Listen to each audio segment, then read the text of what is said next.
All right, so this episode, so here you say that so far everything you've done has been your favorite animals. Yes. But they've been real animals. But they've been real animals that either do or have existed. Yes. So now, today, kind of taking a new path. Yes. So what are we doing today? This is a fictional creature. Okay. But I started off with a monster hunter monster. Okay. Now, from the name, you might not realize this, but the creatures in here are built very much with ecology in mind. Okay. They are put into ecosystems, and you do hunt them, and they do have movesets for fighting them. But they are very much integrated into the habitat, and except for like the craziest monsters, most of the adaptations they have would make sense for where they live. So they effectively in this game series they conceive an environment. Yeah. Okay, an environment. Yeah. And then design the creatures as best as they can estimate nature would have evolved the creatures to survive in that environment. Yes, or they make a creature, then build an environment around it. Okay, all right, very cool. Okay. So today we have my favorite from Monster Hunter, the Pukei-Pukei. However, I don't have a Pukei-Pukei, so instead I'm showing off the subspecies, the coral Pukei-Pukei. Okay. So... now you say here it is a bird wyvern. So it's a wyvern, but it has feathers and traits that are like birds, so they have classified it specifically as a bird wyvern. Okay, so define wyvern a little bit. It is a dragon that has 2 legs and 2 wings. Okay. Okay. So as opposed to 4 legs and wings. Yes, that's a dragon. Dragon. A drake has no wings. A worm has no legs or wings. Okay. Okay. A long is a Chinese dragon, okay, for example, but this is specifically a bird wyvern. Okay. And all of these wyvern, dragon, most of these terms derive from Asian. No, or Europe, like just European mythology, and Asian general yes. mythology. But in the kind of the other side of the world. Yes. is Not where these terms come from, not America. America didn't really have dragons. We had like thunderbirds and the Wendigo and stuff. Yeah. And purple roadrunners that could paint tunnels on the side of rocks. Yeah. Okay, so tell us a little bit about the environment he lives in and about him. So the coral Pukei-Pukei lives in the Coral Highlands, which is from Monster Hunter World, and one of the more interesting habitats in which it's an above-ground coral reef filled with giant coral. Okay. The eggs will float through the air. Okay. The corals are above ground. So it operates as if it's in water. Yes. Because things can float and whatever, but it's in the open air. We're talking about the eggs, which are like basically weigh nothing. Okay. But in general, there's lots of wind and stuff. Okay. But it's still affected by gravity and stuff, but it's just above ground coral reef. Okay. And the coral Pukei-Pukei fits in perfectly as it has bright colors to camouflage. Okay. And it can make itself even more brightly colored. But chameleons do that. See, chameleons don't really change into any color. They have a range of colors they can change into. Mm-hmm. And for example, they tend to change into brightly colored, like angry, similar to this coral Pukei-Pukei. So do I. They're intimidating. If you're a chameleon and you become red, and there's a small chameleon next to you that's annoying you, and he sees you become red, he's going to leave. Yeah. Yeah. That happens with me too. I mean, think about in cartoons when people get angry, they become red, right? That's chameleons just do that in real life, right? but so when a person gets red and upset, they'll say they'll go red because it's blood flushing. Yes. With chameleons, it's actually pigment in their scales or skin or whatever. Okay. So they have a little more control over it. Okay.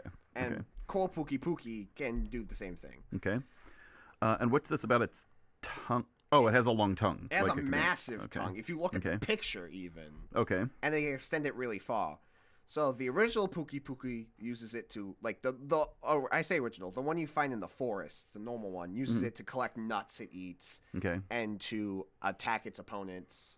And to lick its eyeballs like a gecko to keep it moist. Geckos do that in real life. Right. The coral Pukei-Pukei does that, but also uses it to split water jets. Okay. So the normal Pukei-Pukei uses poison. And shoots the poison out of its tail and mouth from poison sacs. The coral Pukei-Pukei has aqua sacs and shoots water out of its mouth and tail, but it can use its tongue to split the water jets because it shoots them high pressure. Okay. So it can stick its tongue out and they have 2 high pressure water jets go either way. Okay. And they could have a third one coming out of its tail. Okay. And so kind of like when people stick their fingers in their mouth and whistle. Yeah. Except with water. Yeah. And realize the coral Pukei-Pukei lives in the coral highlands, and some corals have water in them, so it will stick its head in there and drink the water and fill up its tail, and it inflates its tail and its neck pouch, and then can shoot them out. So even though these corals are above ground, some of them can still collect water. So it'd be like a natural spring or something inside of them, supplying them. All right, and then another couple fun facts. This is not even in the game. This is just in the book. The normal Pukei-Pukei actually is a brood parasite where it'll lay its eggs in other monsters' nests and make those monsters take care of it. Okay. And those monsters won't realize it's a different chick. And now that happens, I know various birds do that. Brown-headed cowbirds and cuckoos of all types do that. Okay, so they just lay it. So they're like, yeah, we've had a kid, but college looks a little daunting in 18 years. We think we'll leave this kid with these ducks, and the ducks will figure it out. Usually specific types of birds are similar. Ducks are pretty good investors. They'll handle it when college comes around. Okay. But yeah. And then the normal Pukei-Pukei also is apparently a bully, which I just think is interesting. Apparently, they're just aggressive towards other animals until, like, a Rathalos, which is like a giant fire wyvern, comes in, and then they run away because they can't fight that. Which is, I guess, is just... Because it thinks the Pukei-Pukei will squirt it out. What? The Pukei-Pukei squirts water, and you got a fire animal. Well, no, the poison one. Oh. Okay. The water ones deal with Legianas instead, which don't really care about them because they're too busy bullying Paolumers. It makes sense if you play the game. And it does. There is nature, but sometimes it's just kind of funny. And this model, as far as a coral... Yes. So there's these figure builder series. They come in. You can get just a 6-pack. Right. It's technically random, but if you get a 6-pack, you get all of the ones in that pack. Okay. It's $100, and you get 6 minis, which are about a 3x3 model. Right. If you play D&D, that makes sense. Like 3x3 squares. So it's a size is 3 squares by 3 squares, right? They're really detailed and good. Okay. Like, I mean, if you look at this, it has the eyeball, it has the feathers, it has the tongue, it's everything. Okay. And for my favorite's the Radabon, which is covered in bones of other animals. Okay. And they're all individually detailed and accurate. And and these figures are not that big. Right. And it's cool. So if you're in the Monster Hunter, it's worth getting. They're kind of cool creatures. And it's $100, and you get 6 of these super high quality models.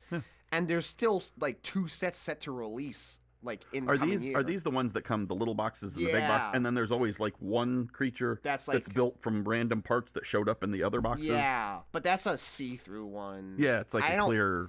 That's more. I don't personally like those, but I just keep them on a random shelf in my basement, so it's fine. Cool. Yeah. All right. Well, I think that wraps up our first week. First week. I closed up with our Monster Hunter monster. Yeah.